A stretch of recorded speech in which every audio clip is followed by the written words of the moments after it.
Right now, in 2026, the numbers are officially in, and they're causing a massive divide in how we view masculinity.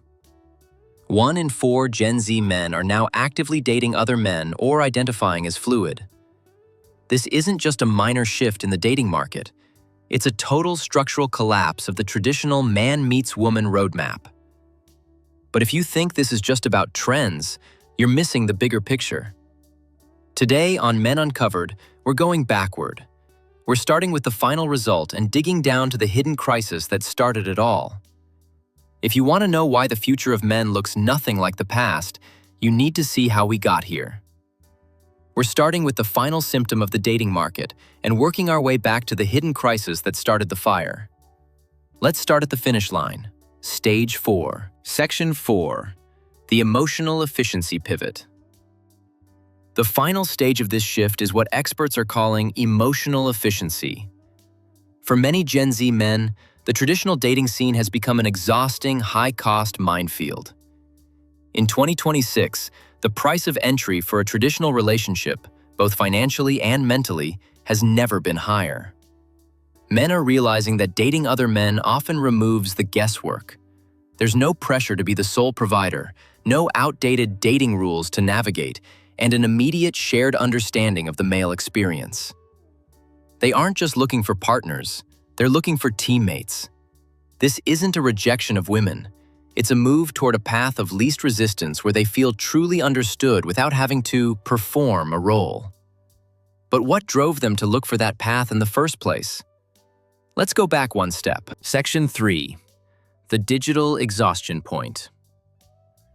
Before the identity shifted, the environment broke. This is the stage of digital exhaustion.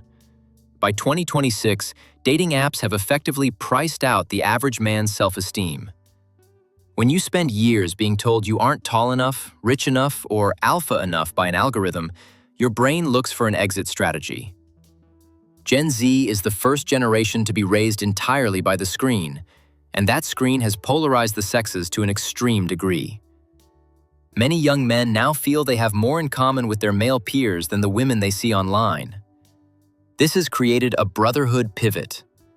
Men are finding that the intimacy they were searching for, loyalty, deep conversation, and genuine support, is often more accessible and less judged within their own gender. But what forced this divide to happen? The answer lies in the catalyst. Section 2, the death of the provider blueprint. We have to look at the moment the old blueprint died. For decades, a man's value was tied to his ability to provide and protect. But in 2026, that blueprint is effectively obsolete for a huge portion of the population. Economic shifts and social evolution have stripped away the utility of the traditional male role. When you take away the job description of being a man, you take away the incentive to follow the old rules. Gen Z men are the first to look at the traditional life of their fathers and ask, is the stress actually worth the reward? As the traditional incentive to pursue women for social status fades, men are finally feeling free to explore connections based on genuine comfort rather than societal obligation. But we haven't reached the bottom yet. What is the actual root of this 1 in 4 shift? Section 1, the root, the vulnerability revolution. This is the core. The reason 1 in 4 men are changing their dating habits isn't because they're less masculine. It's because the definition of masculinity has finally cracked open. This is the vulnerability revolution. For the first time in history, Gen Z men are prioritizing their mental and emotional health over their public image.